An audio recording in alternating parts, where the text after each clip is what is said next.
Napakainit ng kwento ko, 30 taon akong inabot bago ko nadiskubre ang tunay na kahulugan ng pag-ibig. Hello, ako si Ligaya, 65 taong gulang, taga Bagumbayan, isang maliit na bayan sa probinsya ng Nueva Ecija. Sa loob ng 30 taon, buhay ko'y umiikot sa pagtatrabaho sa bukid, pag-aalaga sa pamilya, at pagdaan sa mga araw na tila walang katapusan ang pagod at pasakit. Ako ang babaeng inisip ng asawa ko bilang simpleng kasambahay at katulong sa bukid, hindi bilang isang babaeng may damdamin, may pangarap at may karapatan sa pagmamahal. Ngunit sa likod ng mga taon ng pagtitiis, nadiskubre ko rin ang isang liwanag na nagbigay saysay sa lahat ng paghihirap. Lumaki ako sa isang simpleng pamilya sa Bagumbayan. Pagkatapos makapagtapos ng kolehiyo sa Batangas, nagpasya akong bumalik sa probinsya upang tumulong sa pamilya. Doon ako nakilala si Mang Delfin, ang aking asawa, na isang magsasaka rin. Simula noon, halos buong buhay ko ay inialay ko sa pagtatanim ng palay at pag-aalaga sa aming maliit na bukirin. Wala nang ibang alalahanin kundi ang araw-araw na trabaho at pag-aaruga sa aming tahanan. Ngunit sa kabila ng aking walang sawang pagserbisyo, hindi niya kailanman ipinakita ang tunay na pagtingin sa akin bilang isang babae. Sa bawat umaga, sabay kaming gumigising para magtrabaho sa bukid. Pag-uwi, siya'y nagpapahinga habang ako naman ang naghahanda ng pagkain at naglalaba ng mga damit na basa ng pawis. Minsan, kapag nagluto ako ng karne, ang masasarap na bahagi ay siya agad kinukuha. Ako'y napapilitang kumain ng mga tira-tira. Hindi ko ito pinansin noon, iniisip kong ganito talaga ang buhay ng isang asawa sa probinsya. Ngunit habang lumilipas ang mga taon, unti-unti akong napagtanto na hindi ito normal. Parang isang makina lang ako sa bahay na kailangang magtrabaho ng walang hinto at maglingkod ng walang pasasalamat. Isang araw, dumating ang aking pamangkin na si Marco mula sa Maynila. Siya ay isang estudyante sa kolehiyo na nawalan ng ina kamakailan. Ang kanyang pagdating ay nagdala ng kakaibang saya at pag-asa sa bahay namin. Sa kabila ng kalungkutan na dala ng pagkawala ng kanyang ina, pinilit niyang ngumiti at tumulong sa amin. Napansin kong siya ang unang taong tumingin sa akin ng may malasakit at pag-unawa na parang hindi lang isang tiyahin ang tinitingnan niya kundi isang tunay na babae na may damdamin. Isang hapon, habang naghahanda akong lumabas para magtrabaho sa bukid, nadulas ako sa pintuan at nagkasakit ang aking likod. Ang sakit ay matindi na halos hindi na ako makagalaw. Si Mang Delfin, gaya ng dati, ay nagalit at sinabi na huwag akong magpanggap at magmadaling magtrabaho. Ngunit si Marco, na nakakita sa aking kalagayan, ay agad na lumapit at tinulungan akong makaahon. Hindi ko malilimutan ang init ng kanyang mga kamay na nag-alaga sa akin ng buong puso. Dala-dala niya ako sa ospital sa bayan ng Cabanatuan. Kahit pagod na siya, hindi niya ako iniwan. Nang bumalik kami sa bahay, tinuruan niya akong magpahinga, isang bagay na bago sa akin. Sa aming munting tahanan, natutunan kong ang pahinga ay hindi katamad-tamaran kundi isang mahalagang bahagi ng pagkalinga sa sarili. Si Marco ang naging gabay ko sa pagtuklas ng bagong mundo, isang mundo kung saan ako ay tinatanggap bilang isang babae, hindi bilang isang kasambahay o manggagawa lang. Ang araw na iyon ay simula ng pagbabago sa buhay ko. Hindi ko inaasahan na ang isang simpleng pagdulas ay magiging daan para madama ko ang tunay na pagmamahal at pag-aaruga na matagal ko nang hinahanap. Ngunit higit pa rito, ito ang araw na nagsimulang bumukas ang pinto ng aking puso sa mga bagong posibilidad. At sa kabila ng lahat, naroon pa rin ang tanong, paano kung ang pag-ibig na ito ay may taglay na lihim na magbabago sa lahat ng aking akala tungkol sa buhay? Sa simula, akala ko'y pansamantala lang ang pagdating ni Marco sa amin, isang estudyanteng nawalan ng ina na nangangailangan lang ng pahinga at suporta. Ngunit habang lumilipas ang mga araw, unti-unting lumalalim ang koneksyon namin. Hindi lang siya naging pamangkin na tumutulong sa bahay, naging kasama ko siya sa bawat pagharap sa mga hamon at lungkot na matagal kong iniinda. Sa isang maliit na bahay sa Bagumbayan, tila nabigyan kami ng pagkakataon na muling magsimula, sa isang paraan na hindi ko inaasahan. Ako si Ligaya, 65 taong gulang, isang simpleng babae na buong puso sumasamba sa bukid at sa pamilya. Ngunit sa likod ng mga taon ng pagod at pagtitiis, natuklasan ko na ang buhay ay may higit pa sa simpleng pagtatrabaho at pag-aalaga. Sa pagtulong ni Marco, naramdaman ko ang isang bagay na matagal kong nawala, Ang pagkalinga sa sarili, ang pagmamahal na hindi ko natanggap mula sa aking asawa. Simula nang magkasakit ako, unti-unting nagbago ang takbo ng aming buhay. Ang dating pagod at lungkot ay napalitan ng pag-asa at saya. Si Marco ang naging gabay ko sa pag-aaral ng mga bagong bagay, mula sa simpleng pahinga hanggang sa pagtuklas ng mga paraan para alagaan ang aking katawan at kalusugan. Sa kabila ng hirap ng buhay sa probinsya, naramdaman ko ang kakaibang init na dulot ng kanyang malasakit. Ang aming mga araw ay puno ng tawanan at kwentuhan. Sa bawat hapunan na inihanda niya para sa akin, naramdaman ko ang pagmamahal na matagal ko nang hinahanap. Hindi tulad ng dati, na tila ako'y isang makina lamang sa bahay, si Marco ay nagpapakita ng paggalang at pag-intindi na nagpapasaya sa puso ko. Parang muling ipinanganak ang babae sa loob ko, isang babae na may karapatan sa kaligayahan at pagmamahal. Ngunit sa kabila ng pagbabago, hindi pa rin nawawala ang bigat ng nakaraan. Si Mang Delfin, ang aking asawa, ay nananatiling tahimik at malayo sa akin. Hindi niya iniintindi ang aking mga pangangailangan at patuloy siyang nagtratrabaho sa bukid ng walang pakialam sa aking kalagayan. Minsan, nararamdaman ko ang sakit sa puso kapag iniisip ko ang mga taon na lumipas na para bang ako'y hindi niya kailanman tiningnan bilang isang tunay na babae. Sa kabila ng lahat, pinipilit kong magpakatatag. Dahil sa tulong ni Marco, natutunan kong mahalin ang aking sarili muli. Natutunan kong ang buhay ay hindi lang tungkol sa pagtitiis, kundi sa pagtanggap at pagbibigay ng pagmamahal. Sa bawat araw na kasama ko siya, naramdaman ko ang pag-usbong ng isang bagong pag-asa, isang bagong simula para sa akin.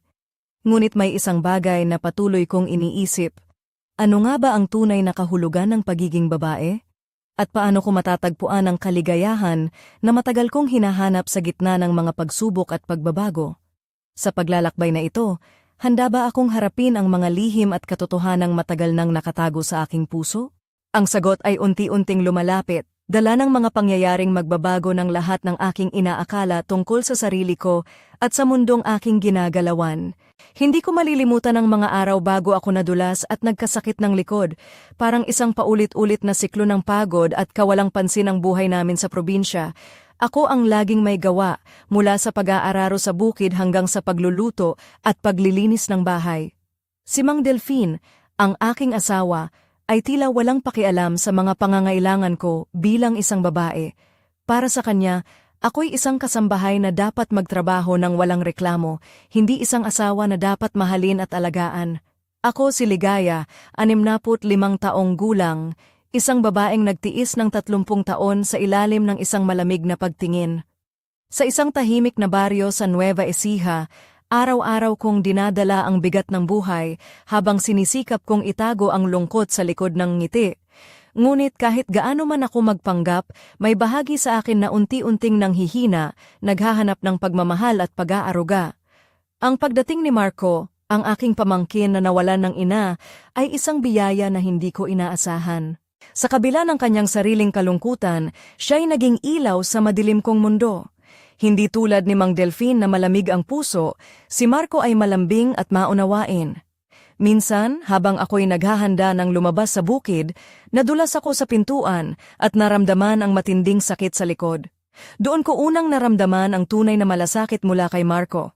Si Mang Delfin, gaya ng dati, ay nagsabi na huwag akong magpanggap at magmadaling bumalik sa trabaho.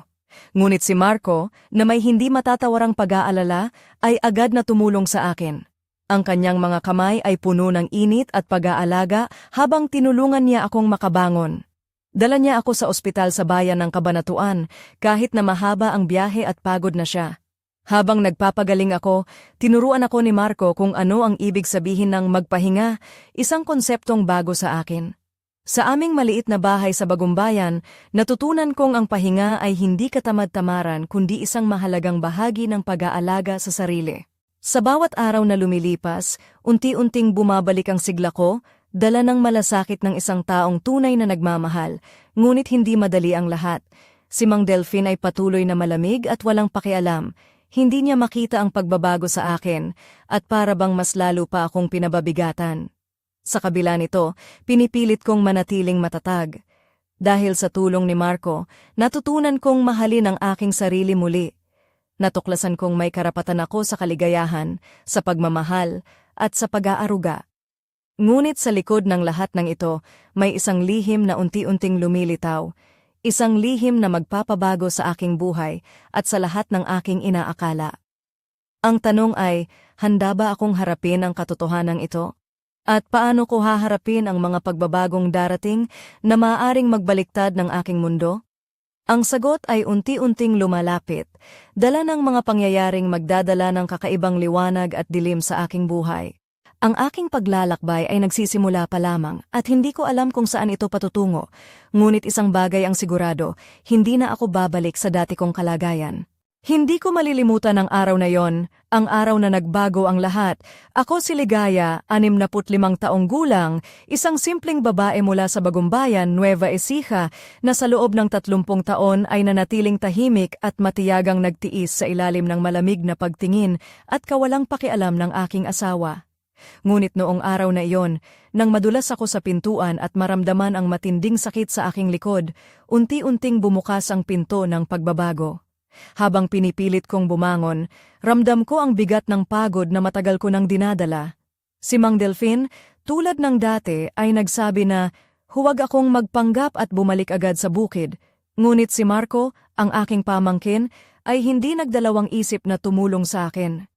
Ang init ng kanyang mga kamay habang ako'y inaangat ay nagbigay ng kakaibang aliw sa aking puso, isang damdaming matagal ko nang nakalimutan. Dala niya ako sa ospital sa bayan ng Cabanatuan, isang mahaba at nakakapagod na biyahe para sa amin. Sa kabila ng pagod, hindi niya ako iniwan. Nagpalit-palit kami ng bantay sa tabi ng kama ng aking asawa habang nag-aalaga sa amin ang mga doktor.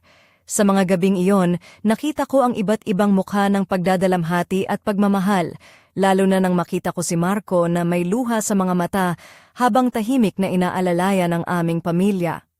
Sa ospital, natutunan kong ang pahinga ay hindi lamang isang salita kundi isang pangangailangan. Sa tulong ni Marco, unti-unti kong naunawaan na ang buhay ay hindi lang tungkol sa pagtitiis kundi sa pag-aalaga sa sarili at pagtanggap ng pagmamahal. Siya ang naging ilaw sa madilim kong mundo, ang naging lakas ko sa gitna ng unos. Pagbalik namin sa bahay, nadama ko ang kakaibang pagbabago sa aming samahan. Si Marco ay hindi na lang isang pamangkin kundi isang tunay na kasama, isang kaibigan na handang makinig at umalalay sa akin. Sa bawat araw na lumilipas, unti-unti kong naramdaman ang muling pag-usbong ng aking pagkababae, isang pagkababaeng matagal nang nawala sa ilalim ng bigat ng buhay. Ngunit hindi mawawala ang mga alaala ng nakaraan. Ang malamig na pagtingin ni Mang Delfin, ang kanyang kawalang pakialam sa aking kalagayan, ay patuloy na bumabalik sa aking isipan. Minsan, nararamdaman ko ang sakit ng pagtanggi, na para sa kanya, ako'y hindi isang babae kundi isang kasambahay na kailangang magtrabaho ng walang reklamo. Ngunit sa kabila ng lahat, pinipilit kong manatiling matatag. Dahil sa pagmamahal ni Marco, natutunan kong muling mahalin ang aking sarili. Natuklasan kong may karapatan ako sa kaligayahan, sa pag-aaruga, at sa pagmamahal na tunay. Sa bawat araw na kasama ko siya, nararamdaman ko ang pag-usbong ng bagong pag-asa, isang bagong simula para sa akin. Ngunit sa likod ng lahat, may isang lihim na unti-unting lumalantad, isang lihim na magpapabago sa takbo ng aking buhay. Ang tanong ay, handa ba akong harapin ang katotohanan ito? At paano ko haharapin ang mga pagbabagong darating na maaaring magbaliktad ng aking mundo? Ang sagot ay unti-unting lumalapit, dala ng mga pangyayaring magdadala ng kakaibang liwanag at dilim sa aking buhay. Sa kabila ng lahat, handa na akong harapin ang bukas, kahit na hindi ko pa alam kung ano ang naghihintay. Lumipas ang mga araw na puno ng pag-aalaga at pag-asa. Ako si Ligaya, 65 taong gulang, isang simpleng babae mula sa Bagumbayan, Nueva Ecija, na sa kabila ng 30 taong pagtitiis ay unti-unting natutong mahalin ang sarili at yakapin ang bagong pag-ibig na ipinakita sa akin ng aking pamangkin na si Marco. Ngunit ang tunay na pagsubok sa aming samahan ay nagsisimula pa lamang. Isang hapon, habang ako'y unti-unting bumabawi mula sa sakit ng aking likod, naghahanda akong lumabas upang magtrabaho sa bukid. Nakasuot ako ng simpleng blouse na may mga burda sa manggas at pantalon na gawa sa malambot na tela, komportable para sa init ng araw. Sa aking mga paa, nakatsinelas na bahagyang luma ngunit matibay pa rin. Ang buhok ko ay nakatali sa likod upang hindi makahadlang sa mga gawain. Habang naglalakad ako palabas, nadulas ako sa pintuan ng bahay at hindi ko maiwasang maramdaman ang matinding kirot sa aking likod. Si Mang Delfin, tulad ng dati, ay nagmura at sinabi na huwag akong magpanggap. "Ligaya, tigilan mo na yang yapak-yapak mo. Marami pa tayong gawa sa bukid," ang sabi niya, nang walang kahit anong pag-aalala sa aking kalagayan. Ngunit si Marco, na noon ay nasa kusina, ay mabilis na lumapit at tinulungan akong bumangon. Ang kanyang mga mata ay puno ng pag-aalala habang marahang inaalalayan niya ako. Napilitang sumakay kami ng taxi papuntang ospital sa bayan ng Cabanatuan. Sa loob ng sasakyan, ramdam ko ang init ng kanyang mga kamay habang ako'y inaangat mula sa upuan. Hindi niya ako iniwan kahit saglit at sa bawat kanto ng daan ay nagmumungkahi siyang huminto kung kinakailangan. Sa ospital, mabilis akong inasikaso ng mga doktor at sinabi nila na bali-baliktad lamang ang aking likod, ngunit kailangan ko ng sapat na pahinga. Pag-uwi namin sa bahay, si Marco ang nag-alaga sa akin. Nilinis niya ang mga gamit, naghanda ng pagkain at tiniyak na komportable ako. Siya rin ang nagdala ng mga bitamina at gamot na ipinadala ng kanyang mga kaibigan sa Maynila upang mapabilis ang aking paggaling. Sa bawat araw na lumilipas, naramdaman ko ang kanyang malasakit at dedikasyon na matagal ko nang hinahanap sa isang lalaki. Samantala, si Mang Delfin ay patuloy sa kanyang gawain sa bukid, tila walang pakialam sa mga nangyayari sa loob ng bahay. Minsan, kapag pauwi na siya, napapansin ko siyang pagod at tahimik, ngunit hindi niya iniisip na maglaan ng oras para sa akin. Ang mga simpleng kilos ng pagmamahal ay tila nawala na sa kanya, at sa halip, si Marco ang naging ilaw at lakas ko. Sa isang gabi, habang nagpapahinga ako sa sala, dumating si Marco na may dalang tsaa at isang maliit na kahon. "Ligaya, ito ay para sa'yo," sabi niya habang nakangiti. Binuksan ko ang kahon at nakita ang isang gintong kwintas na may pendant na hugis puso. "Para lagi mong maalala na may nagmamahal sa'yo," dagdag niya. Hindi ko maiwasang mapaluha sa sobrang tuwa at paggalang na ipinakita niya. Sa loob ng mahabang panahon, iyon ang unang pagkakataon na naramdaman kong ako'y mahalaga at may halaga bilang isang babae.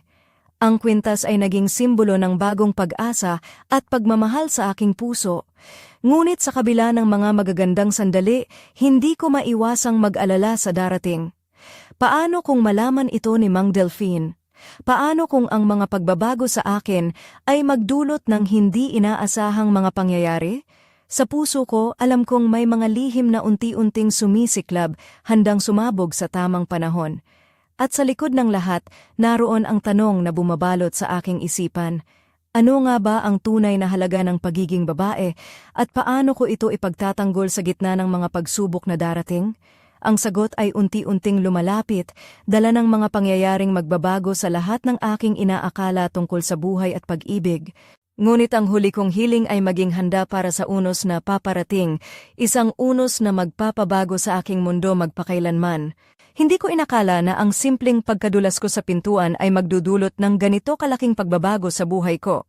Ako si Ligaya, 65 taong gulang, isang babaeng matagal nang nagtiis sa malamig na pagtingin ng aking asawa, ngunit ngayoy unti-unting natutong damhin ang init ng pagmamahal mula sa aking pamangkin na si Marco. Ngunit sa kabila ng saya at pag-asa, hindi mawawala ang mga sandaling nagdulot ng sakit at pagkalito sa aking puso.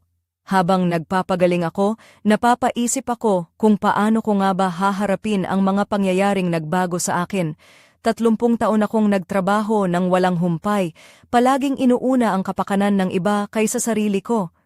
Si Mang Delfin, ang aking asawa, ay hindi kailanman nagpakita ng pagmamahal na inaasahan ko, parang isang estranghero na lang siya sa buhay ko. Hindi niya ako tiningnan bilang isang babae, kundi bilang isang manggagawa sa bukid at tagapag-alaga ng bahay. Ngunit si Marco, na bagamat pamangkin ko lamang, ay nagbigay sa akin ng pag-asa. Sa kanyang mga kamay at salita, natutunan kong mahalin ang sarili ko muli. Siya ang nagbigay ng init sa mga gabing malamig, ng pag-asa sa mga araw na puno ng pangungulila. Hindi ko maiwasang magtanong sa sarili kung paano nagawa ni Mang Delfin na maging ganoon kalayo at malamig sa kabila ng mahabang pagsasama namin. Pinalalalim ng aking mga alalahanin ang aking pag-iisip.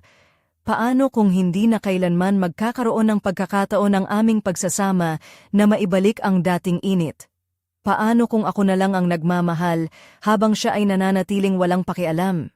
Napagtanto ko na ang mga taong mahalaga sa akin ay si Marco at ang aking mga pamangkin na nagbigay ng tunay na pag-aaruga, hindi ang asawa kong tila nawalan ng puso. Sa bawat araw na lumilipas, iniisip ko kung paano ko mahahanap ang tunay na kaligayahan. Hindi ko na kayang magtiis ng walang katapusang pagod at sakit. Nais ko nang maramdaman na may nagmamahal sa akin ng buong puso, na may taong magpapahalaga sa akin bilang isang babae, hindi bilang isang gamit lang sa bahay. Ngunit hindi ko rin maitatanggi na may takot sa puso ko, takot na baka sa pagtanggap ko ng bagong pagmamahal ay masaktan ko ang mga taong dati kong inalagaan. Sa kabila ng mga pagdududa, naniniwala ako na may pag-asa pa, na sa tulong ni Marco, matutuklasan ko ang tunay na kahulugan ng pagiging babae, isang babae na malaya, masaya at minamahal, ngunit kailangan ko ring maging matatag dahil ang daan patungo sa kaligayahan ay hindi laging madali. May mga pagsubok na kailangang harapin, mga lihim na kailangang tuklasin, at habang iniisip ko ito, muling bumabalik sa isip ko ang tanong, paano ko haharapin ang mga darating na pagbabago? At handa ba akong baguhin ang takbo ng buhay ko para sa isang bagong simula? Sa kabila ng lahat, isang bagay ang malinaw. Hindi na ako babalik sa dati kong kalagayan. Ang buhay ko ay unti-unting nagbabago at ako'y handa ng harapin ang bukas, kahit pa ito'y puno ng mga hamon at pagsubok. Hindi ko inakala na ang buhay ko sa Bagumbayan, Nueva Ecija ay magtataglay ng isang lihim na magpapabago sa lahat ng aking inaakala. Ako si Ligaya, 65 taong gulang, isang babaeng matagal nang nagtiis sa malamig na pagtingin ng aking asawa, ngunit ngayoy unti-unting natutong damhin ang init ng pagmamahal mula sa aking pamangkin na si Marco. Ngunit sa likod ng bagong pag-asa ay isang hindi inaasahang lihim na unti-unting sumisiklab, handang wasakin ang mga pundasyon ng aking mundo. Isang gabi, habang kami ni Marco ay nag-uusap sa kusina, may narinig kaming boses sa labas. Nang kami ay lumabas upang tingnan, nakita namin si Mang Delfin na may kakaibang ekspresyon sa mukha, hindi na siya tahimik at malamig. May dala siyang sama ng loob at galit na matagal niyang itinago. Ano ba yang nangyayari dito? Bakit parang may lihim na tinatago ang bahay na ito? Ang tanong niya na tila sumiklab mula sa pinakailalim ng kanyang puso. Hindi ko maintindihan kung ano ang ibig sabihin ng mga salita niya, ngunit ramdam ko ang bigat ng sitwasyon. Si Marco ay tumayo, mahigpit ang pagkakahawak sa mga kamay ko na para bang handang ipagtanggol ako mula sa anumang panganib. Sa mga sandaling iyon, naramdaman ko ang kakaibang tensyon na hindi ko pa naranasan sa loob ng maraming taon. Pagkatapos ng ilang sandali, nagbukas si Mang Delfin ng isang lihim na matagal nang nakatago sa kanyang puso, isang lihim na kinalaman sa aking pagkatao at sa aming pagsasama. Ipinagtapat niya na may mga pagkakataon na siya'y nahirapan ding ipakita ang pagmamahal, na ang kanyang pagiging malamig ay bunga ng mga personal na sugat at takot na hindi niya kayang ipahayag. Ngunit higit pa rito, may mga pangyayaring naganap sa nakaraan na nagdulot ng lamat sa aming relasyon na hindi namin napansin. Ako ay nagulat at hindi makapaniwala. Ang taong inisip kong walang puso ay may mga sugat din pala na hindi ko nakita. Ngunit ang tunay na gulat ay nang malaman kong may iba pang tao sa aming buhay, isang taong matagal nang nagpapasakit sa puso ni Mang Delfin na nagdulot ng mga lihim na hindi niya magawang sabihin sa akin. Sa kabila ng pagkalito at sakit, si Marco ang naging sandigan ko. Siya ang nagbigay ng lakas upang harapin ang mga katotohanan kahit na mahirap at masakit ang mga ito. Sa bawat salita ni Mang Delfin, unti-unting lumalalim ang pag-unawa ko sa mga dahilan ng kanyang pagkatao, ngunit kasabay nito ang pag-aalala kung paano namin mapag-aaralan ang bagong yugto ng aming buhay.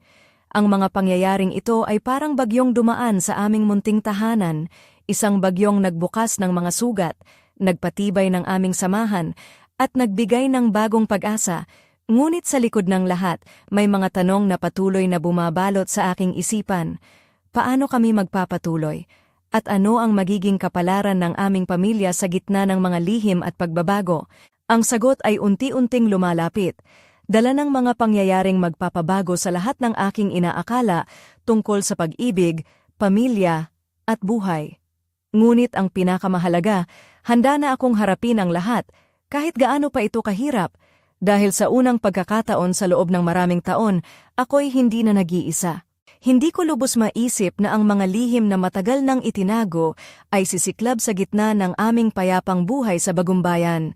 Ako si Ligaya, 65 taong gulang, isang babae na sa wakas ay natutong maramdaman ang init ng pagmamahal mula sa aking pamangkin na si Marco.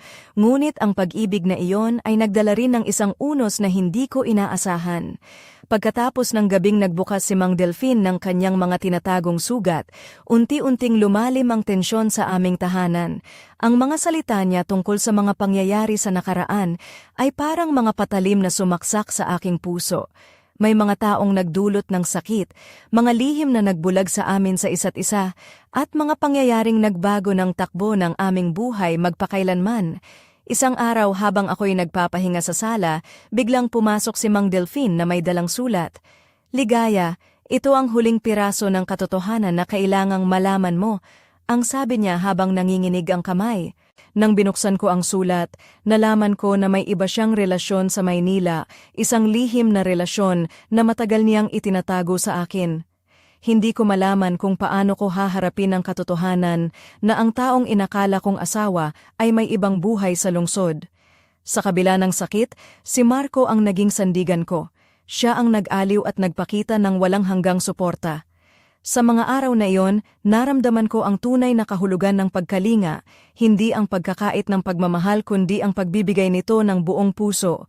Siya ang nagdala ng liwanag sa madilim kong mundo, ang naging lakas ko sa gitna ng unos. Ngunit ang mga pangyayaring ito ay nagdulot ng malalim na pag-aalinlangan.